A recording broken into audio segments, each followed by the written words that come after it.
Welcome to WorkSpan TV. I'm Ryan Johnson from World at Work. I'm today talking with two people from BASF Corporation about their flexible retirement initiative. I've got Neville Lockwood and Deborah Gentry Davis. Welcome. Deborah, first of all, let me just start with you. Talk about the impetus for BASF Corporation to take on this initiative. Similar to the changing demographic in the broader labor pool, BASF was also facing a situation where we have an aging workforce, and so that aging workforce potentially could pose quite a risk to our business. As such, we had to go out and look for strategic solutions to address it. Neville, talk about why this program is a success so far. From both a statistical and a cultural perspective, we've been able to place a number of people into both our specialty skills program, which is a temporary program for transferring knowledge before people retire.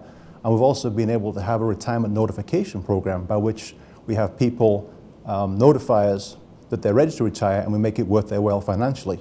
But most surprisingly has been the cultural transformation. It's now allows us to open up a dialogue about when people are going to retire and how we're going to transfer their skills before they leave.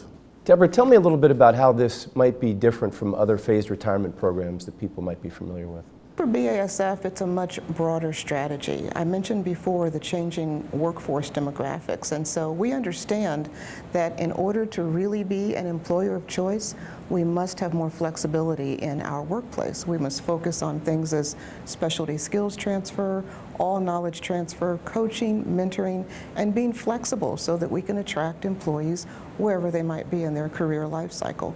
Deborah, we've talked in advance about the 3 lessons that you've learned thus far through the implementation of this program. Maybe you could just share those. There are many lessons, but I think the top 3 would include, first, make certain that you engage all of your stakeholders and have their support up front. If you have any gaps there, it could be a real issue for you. Next, I think a very comprehensive communication campaign that should be long-term and ongoing so that you can keep it fresh and top of mind. And then I think finally, you really need to walk the talk. You need to be willing to be flexible and make changes as you go and learn what works and what doesn't. Neville, if you could share a little bit about the retirement notification component of this program, I think it's interesting. Basically, we've been sitting idle waiting for employees to retire. And what we realized is that we needed some advance notification of when employees plan to retire, but there was no incentive to do so. So it's a very simple program. Please tell us about when you're ready to retire, and we'll make it worth your while with a financial incentive, which will then open up the dialogue for how we're going to transfer your skills before you do actually retire. So just to make sure I understand, you're offering a financial incentive for them to notify you when they're going to retire. Precisely.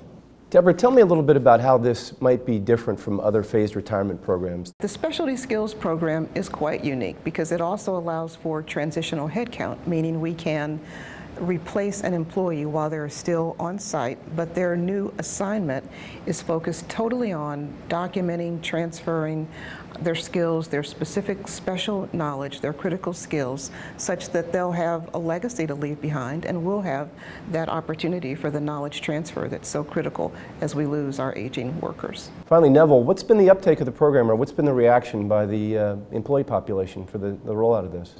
Well, it's been taken very positively. One of the comments that I heard from the workforce is we've been facing this problem for 20 years and no one's really done anything about it. Now we actually have some concrete actions in place. We have some tools to give both the employees and the managers a way to address the situation. I want to thank Deborah Gentry Davis and Neville Lockwood from BASF Corporation for discussing their innovative phased retirement program, and it's called Flexible Retirement Initiative. And for WorkSpan TV and World at Work, I'm Ryan Johnson.